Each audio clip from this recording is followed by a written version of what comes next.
step into a world of timeless wisdom as we delve deep into the annals of Grandma's diary, a record of resilience, resourcefulness, and revenue.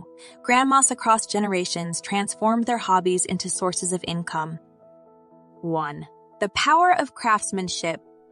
From the delicate stitches on a handkerchief to the intricacies of a woven basket, Grandma's hands crafted stories.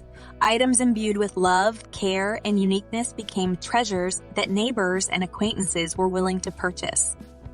Platforms like Etsy and Pinterest have shown that the world still yearns for handmade items. Open an online shop, attend craft fairs, or collaborate with local stores to showcase your craft.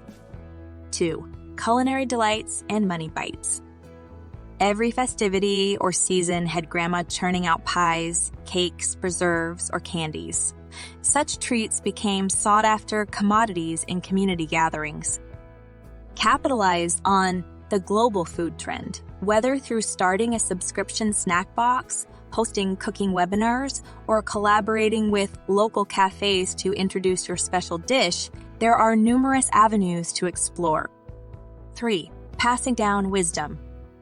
Grandma's attic or living room often became makeshift classrooms. From teaching lace making to imparting the art of preserving fruits, she became the community's go-to guru.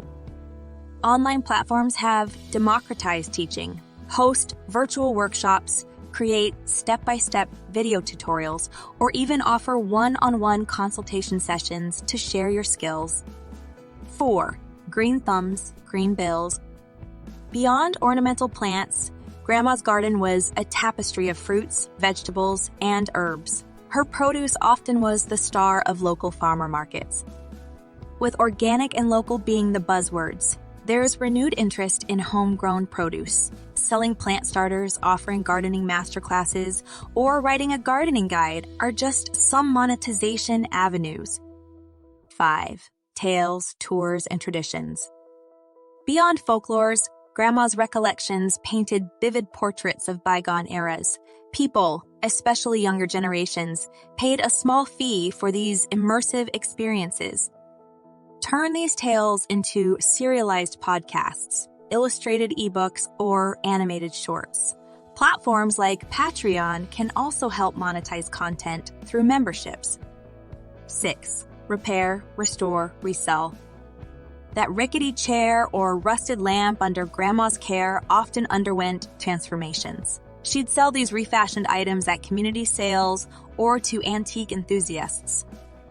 The upcycle trend is gaining momentum. Start a YouTube channel detailing your restoration projects or sell revamped items on online marketplaces. 7. Host and roost.